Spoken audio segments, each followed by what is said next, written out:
En nombre del Grupo Parlamentario Socialista le doy la bienvenida a doña Carmen en representación del CERMI. Ha sido muy interesante escuchar el diagnóstico no de septiembre, sino un diagnóstico más amplio de lo que está ocurriendo con la discapacidad en Canarias.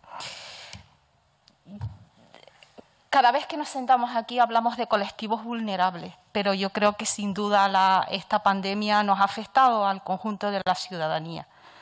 Pero me atrevo a decir, y yo creo que sin equivocarme, que ha afectado de manera especial a las personas con discapacidad. Las desigualdades se han agravado, eso no lo dice esta diputada del Grupo Parlamentario Socialista, sino el conjunto de los diagnósticos que se han realizado llegan a esa conclusión, que las desigualdades se han agravado con la pandemia en torno a las personas con discapacidad. No hablamos del empleo, que efectivamente ya el 52% de las personas que estaban acudiendo a centros ocupacionales están en ERTE, con lo que eso supone para el trabajo para cualquier persona, pero especialmente para estas personas, que supone estar más cerca de esa normalidad, de esa autonomía a la que aspira cualquier ser humano, pero especialmente este colectivo. Afecta también a cómo han sufrido involución esas personas que acudían a servicios y prestaciones de promoción de la autonomía personal, a centros de día, a centros residenciales, y cómo les ha afectado el no disponer de relación con sus familiares y el no disponer de esas terapias que estaban recibiendo hasta ese momento. Afecta también a lo que se ha dado a llamar el síndrome de la cabaña. Todas esas personas que podían salir con normalidad un tiempo, especialmente las personas con autismo, y en un momento determinado los pones ahí en la casa y no saben por qué tienen que estar continuamente en la casa, cuestión que no solo afecta a la persona que tiene esa patología, sino al conjunto de la familia con la que está confinado. Es verdad que se avanzó y se permitía salir, pero muchas familias desistieron por los abucheos que recibían en la calle, por estar haciendo ese paseo que no entendían algunos ciudadanos, y decidieron volver a la casa con las repercusiones que eso tenía para el entorno familiar y para la persona que tenía, por ejemplo, autismo. Vuelvo a retomar el agravamiento de las desigualdades. Incluso ha tenido que actuar la OMS para recordar algo elemental, que es el derecho que tienen las personas con discapacidad a acceder a los servicios de salud. O sea, para que seamos conscientes de cómo ha afectado esta pandemia al colectivo. Y a mí me gustaría, en este asunto, saber si tenemos constancia en Canarias de personas con discapacidad que han accedido a la UCI, si sabemos ese detalle. Las tenemos cuantificadas.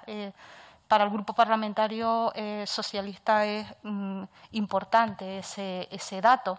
Y cuando tenían que ir a un centro hospitalario, sí se permitió que pudieran acceder, si estaban en un recurso residencial, con esa persona de referencia de ese centro residencial, o no pudieron acudir en compañía.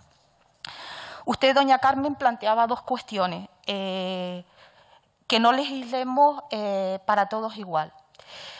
Yo creo que los repetidores, por lo menos en este Parlamento, hemos empezado en infinidad de ocasiones algunas comparecencias diciendo, cuando hablamos de mayores, es un colectivo cada vez más numeroso y homogéneo. Y cuando hablamos de personas con discapacidad, es un colectivo cada vez más numeroso y heterogéneo. Y ahí está el matiz. Si tú ya partes de que es un colectivo heterogéneo, no puedes plantear para el conjunto de las, ya englobando tercera edad y personas con discapacidad, las mismas medidas, y cuando hablamos específicamente de las personas con discapacidad, las mismas medidas, porque no tiene nada que ver. No es igual una persona con una discapacidad física que con una discapacidad intelectual, que con una discapacidad sensorial, y dentro de ese colectivo, pues dependiendo también el servicio que tenga. Antes apuntaba la señora Valido en relación a las repercusiones que ha tenido el cierre de esos servicios y prestaciones para las entidades sociales. Desde que se origina la suspensión de los servicios, que transcurren varios meses, sí que nos gustaría saber si ha tenido repercusión, si hay alguna entidad social que se vea gravemente afectada, porque a eso hay que añadirle el incremento presupuestario que ustedes han tenido que hacer para garantizar la seguridad de la población a la que atienden. Entonces, si se ve en peligro la continuidad del servicio.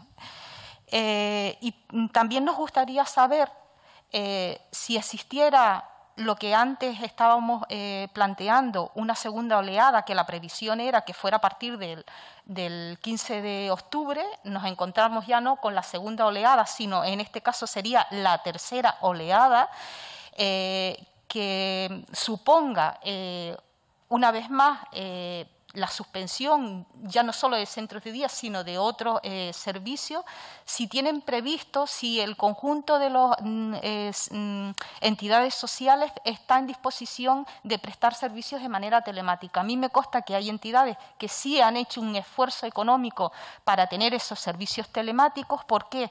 Porque esa población confinada en domicilio, sin el apoyo de una entidad, son personas que estamos preservando su salud, pero estamos poniendo su salud en cuanto al coronavirus, pero estamos deteriorándola en otros ámbitos. Por ello, desde el Grupo Parlamentario Socialista sí que vemos muy bien que pudiera existir esa interacción de las entidades sociales con esas personas que eran beneficiarios antes de una serie de servicios y prestaciones y ahora mismo están en domicilio. Por otra parte... Vaya finalizando, señora Cruz. Y finalizo. En la parte de la institucionalización, en guardar a personas, que hemos hablado desde el Grupo Parlamentario Socialista en muchas ocasiones, si hay algún estudio de efectivamente que los pisos tutelados, cuántas personas han podido contagiarse en pisos tutelados frente a las que estaban en recursos residenciales, porque he leído varios informes, no consta que en pisos tutelados haya existido ningún contagio, sin embargo en pisos, en macro residencias sí. Gracias, doña Carmen.